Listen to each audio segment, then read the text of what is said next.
I'm Camryn Gorham. I'm 19. I am a recent Mosley High School graduate in Bay County, class of 2024. I I'm in the middle of four boys, so the rough and tumble and just the nastiness that welding entails is nothing new to me. I wanted to learn welding because it's like sewing, and I like to sew, and it's just putting two pieces of metal together and making sure they're properly fused together. I chose Haney for welding because Mosley had a tour, and I was on that tour my junior year. And I was like, well, I'll try it out. Whenever I walked to the shop, I thought it was pretty interesting. So I was like, well, I'll try it out. And my senior year, I was a half day dual enrollment student.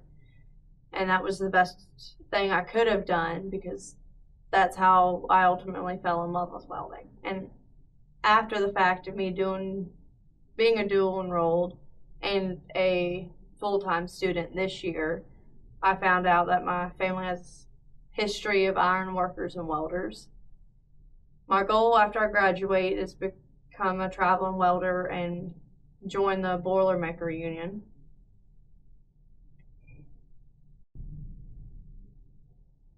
So the type of welding you'll see me doing is a process called flux core. You run your amps about from 210 to about 240, and your amps, and then your wire speed about 24 to 30. Oxygen, and it's 25, 75 oxygen and acetylene. You'll see here where I'll have the green bibs on and my gloves. The bibs is to help protect me from getting burnt. I had a long sleeve shirt on that day, so typically I'll wear leather sleeves, but I chose not to because I had an extra layer of sleeves. My welding helmet, you'll see, is pretty nasty, but with it being so dark, it helps me see what I'm welding. And there's a place in there you can control the settings, so you won't blind yourself. And you see me trimming and cleaning off my nozzle before I start welding, which is to help not get something called porosity. That's just a bunch of dirt and stuff and causes a bunch of holes in it. And I wear safety glasses and ear protection to help me hear better and not lose it as quickly because it's a loud environment, and to protect my eyes from just any objects that'll fly. Here I'm welding a root and a T-joint, which is the first pass on this particular piece of metal.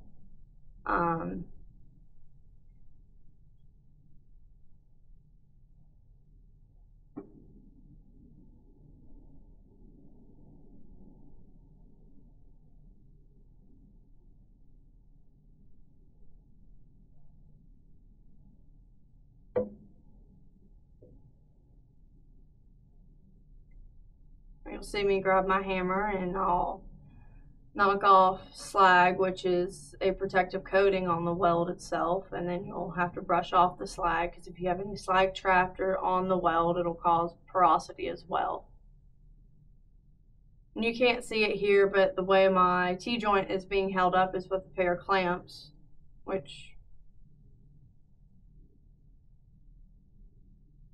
and then I'll run a 2 stringer beads on top of my root, which will help build up the weld. You'll see it in a little bit.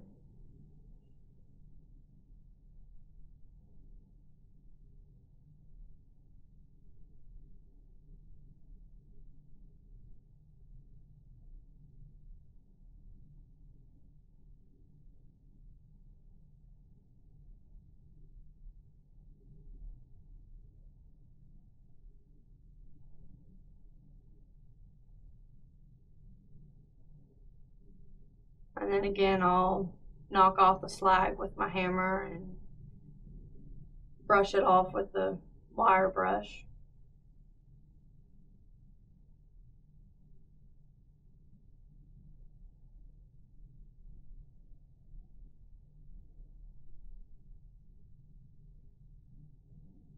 And then Zach will make sure I've got everything. My instructor will make sure I have everything knocked off of it before I start welding again. So we don't want any issues with it.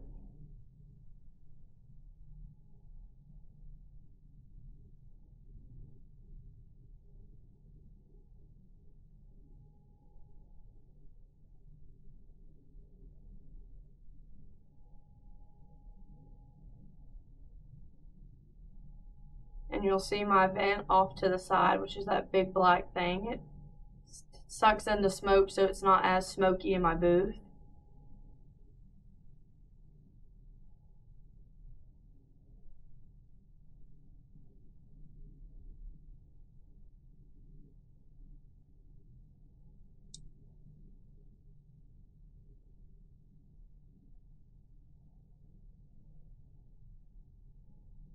And with the wire of the flux core, you want to make sure it's not twisted or kinked somewhere, because if it is, you're not going to have good wire feed. And if you don't have wire feed, you can't produce a good weld. And you'll mess up the inside hose, and it's a pain to replace it all.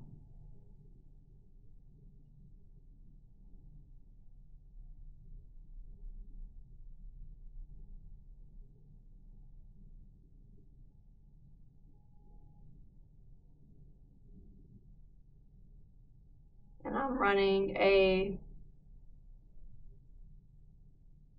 third bead on top of that. We'll do 3 passes, because you'll start with the root pass, and then you'll do a second pass, which you'll layer on top of the root, and you'll lay 2 stringer beads on that, and 2 stringers are just 2 weld beads, and then so on and so forth. You'll put a third layer on top of the second, and you'll want to cool it off between passes.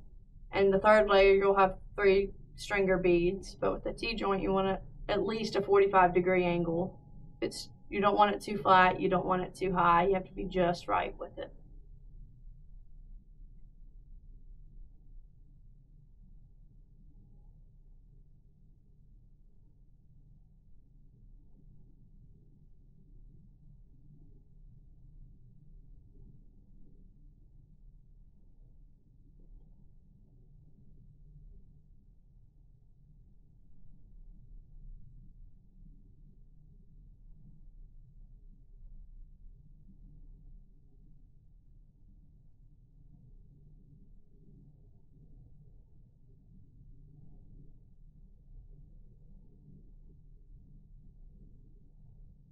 Once again, I'll clean off my weld, brush it off, make sure everything's looking good and not trapped.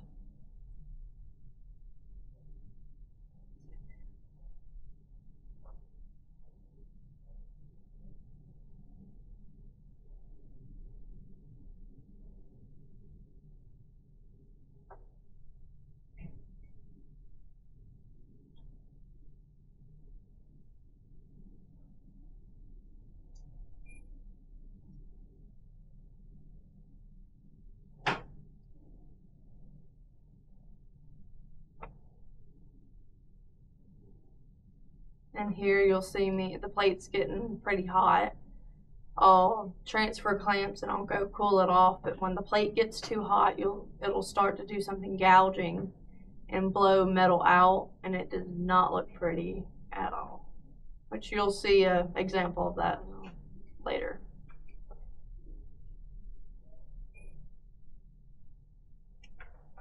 I know it's hot enough to melt some things. As you can see, I've got a decent gap taken out of my helmet from doing overhead and having my helmet lifted up. So it's hot enough to melt plastic.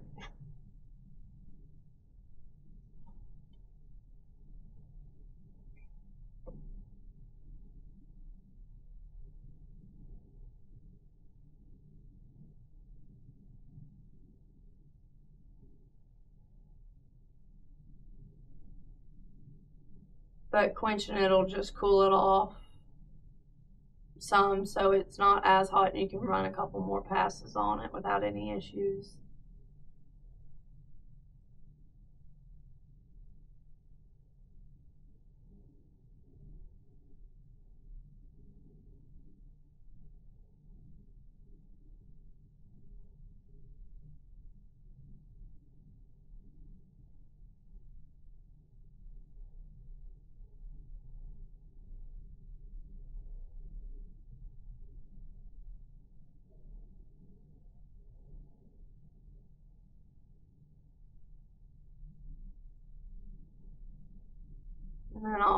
it back up there and clamp it down. Sometimes I'll need to adjust the tightness of the clamp so it doesn't fall off, but it's just give or take what I feel like.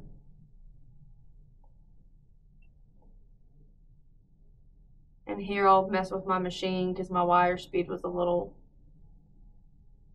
slow, so I turned it up. And whenever you turn up your wire speed, you want to turn up your amps a couple of points so it doesn't, so it equals it out.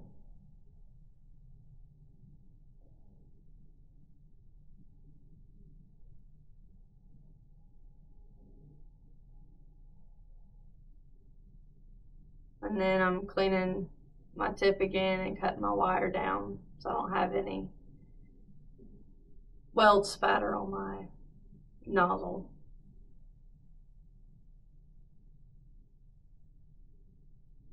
Typically it's not a problem with a little bit of weld spatter, but too much can cause issues with dipping down into your bead, and if you dip down into the bead you'll begin to gouge it, which gouging is not pretty at all. It's not what you want.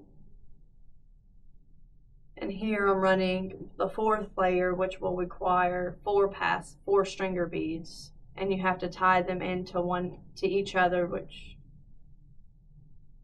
you have to watch it. A couple variables of it flowing into the plate and the bead. Now I'm cleaning it off and with a hammer, and then I'll brush it off just to make sure it's good to go.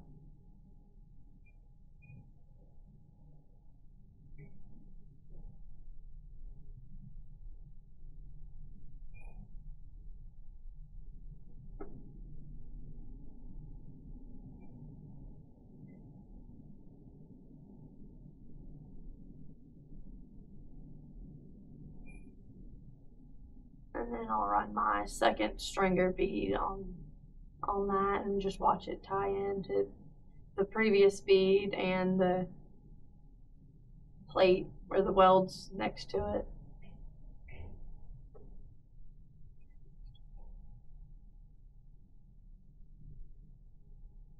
And here is where I should have, after I cleaned it off, I should have gone and quenched it again, because you'll see in the next pass that it'll start to gouge.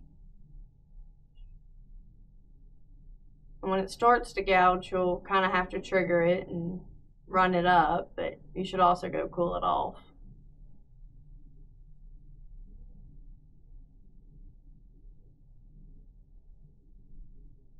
Zach is looking at my bead and telling me if I need to correct my placement, which I needed to move it just a little bit over some more and make sure I just go a little bit slower so it'll tie in and look uniform like it should.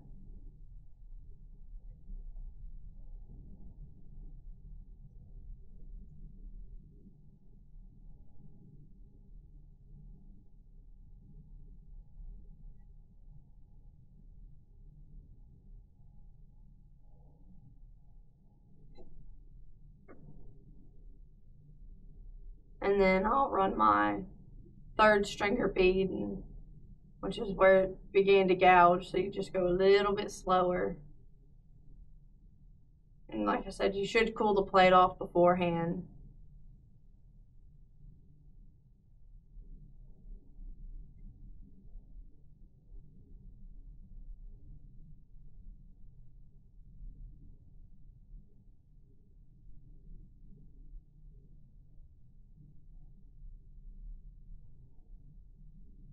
Then I'll clean off my plate.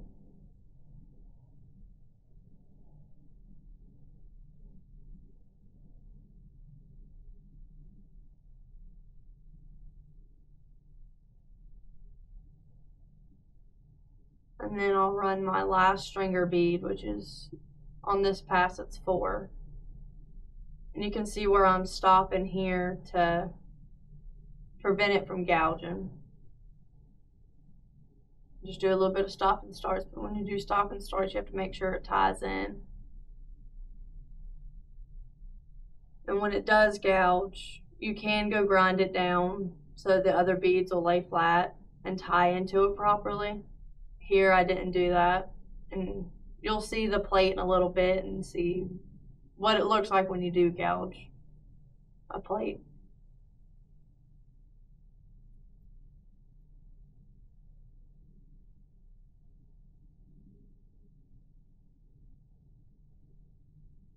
And then you'll see me clean up my plate. And you don't want to get any slag trapped in it, so you'll see me tapping it a couple times trying to get the stubborn pieces out of it.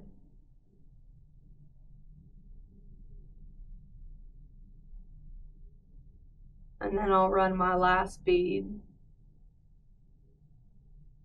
Excuse me, that is my last bead. That's my 4th bead. Previous one I ran my 3rd bead. And as you go up from gouging it, you just want to make sure it ties in properly and it doesn't want to gouge anymore. Ultimately, you should grind it down and not make sure there's any high spots. And high spots are just where the weld's a little bit higher than the rest of it, and that'll throw off the whole thing. And more than likely it'll pass or fail you. Depends on who's looking at it.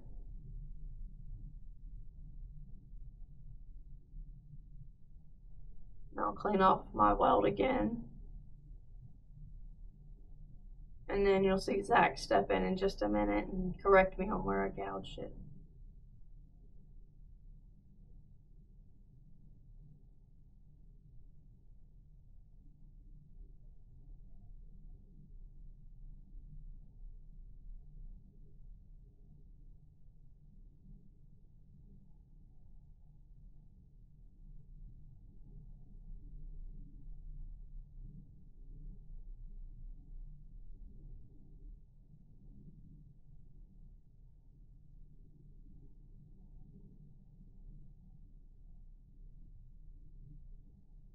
Zach is checking on the angle and see if I had my angle right. And once again, he's telling me where I gouged it and how I should have quenched it beforehand, before I laid my last 2 beads down, because the plate's so hot.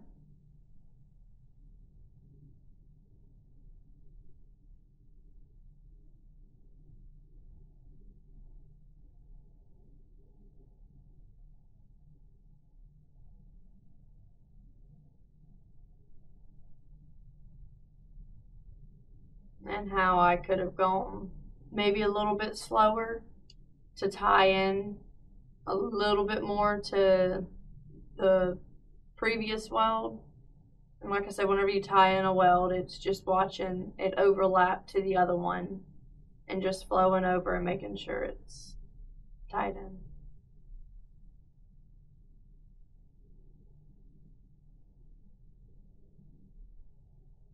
But at the bottom where it's a little bit bumpy, that's where I fouled it up.